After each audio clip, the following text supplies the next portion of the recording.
Mesdames, Messieurs, bonjour. Très heureux de vous retrouver. On va parler du financement pour l'innovation dans l'entreprise et j'ai le plaisir d'accueillir Gaëlle Velay. Bonjour. Bonjour. Alors, vous êtes directrice régionale de la Caisse des dépôts Champagne-Ardenne. J'ai une première question. Aujourd'hui, comment favorise-t-on l'innovation en amont de la création d'entreprise ? Alors déjà, je partirai de deux constats. En France, ce qu'on constate justement, c'est qu'on a une recherche qui est insuffisamment portée et pourtant on a des labos de recherche qui sont tous très performants. Et le deuxième point aussi, c'est qu'en fait, on a très peu d'entreprises qui déposent des brevets en France. Donc tout ça nous encourage en fait, nous, à travailler la Caisse des dépôts sur 4 axes. Le premier, c'est tout ce qui est valoriser la recherche, transférer la recherche pour passer à cette étape entrepreneuriale. Le deuxième point, c'est de créer du lien beaucoup plus serré en fait entre la recherche privée et la recherche publique. C'est aussi de travailler donc sur la facilitation de dépôt des brevets et puis pour ne pas oublier vraiment le monde entrepreneurial, le former et le sensibiliser sur la dynamique de recherche et le lien entre la recherche et la création de valeur. Alors, si on s'intéresse maintenant plutôt à la création, au développement de l'entreprise innovante, tout à l'heure on était en amont, là maintenant on est vraiment sur le développement, comment la Caisse des dépôts Champagne-Ardenne aide les entreprises à se développer ? Alors en fait, on est sur des axes finalement très concrets. Le premier axe, c'est qu'on va faciliter le lien entre les jeunes étudiants et l'entrepreneuriat.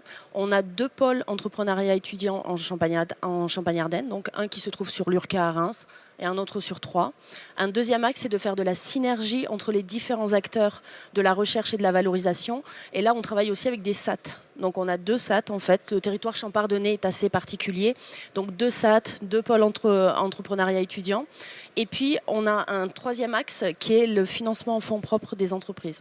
Donc là, on intervient nous pour financer, prendre des participations dans le capital des entreprises et donc permettre effectivement aux entreprises innovantes d'être plus présentes sur le marché. Alors, vous allez employer 2 termes bien précis. L'URCA, c'est l'université ? C'est l'université régionale de Champagne-Ardenne. Et SAT ? Et SAT, c'est les sociétés d'accélération de transfert de technologie. Donc pour favoriser le transfert de technologie, c'est ça ? C'est le transfert et la création de valeur qui suit le stade de la recherche en fait. Alors maintenant, on va s'intéresser aux principales difficultés rencontrées par les entreprises innovantes. Ce sont lesquelles ?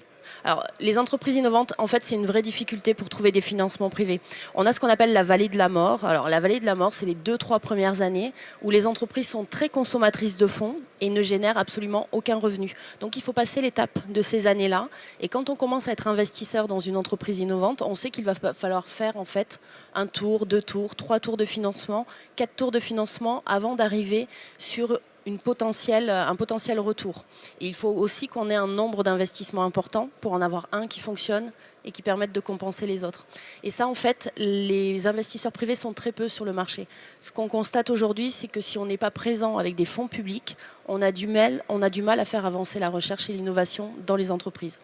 Donc en fait, nous, on travaille au travers d'un fonds qui s'appelle le Fonds national d'amorçage et qui est vraiment là pour permettre cet amorçage, on dit, des entreprises innovantes. Toute dernière question, c'est une des questions d'actualité. Aujourd'hui, comment va se positionner la Banque publique d'investissement dans le financement des jeunes entreprises ? Alors déjà, la Banque publique d'investissement, elle est aussi un regroupement d'établissements qui existent déjà. Donc tout ça va continuer en étant regroupé, ce qui va permettre à l'entrepreneur d'avoir un interlocuteur unique, mieux se retrouver dans la jungle des financements. Après, on a 2 actions concrètes qui sont déjà en place. Ce qu'on dit que la Banque publique d'investissement va être la banque aussi de l'innovation.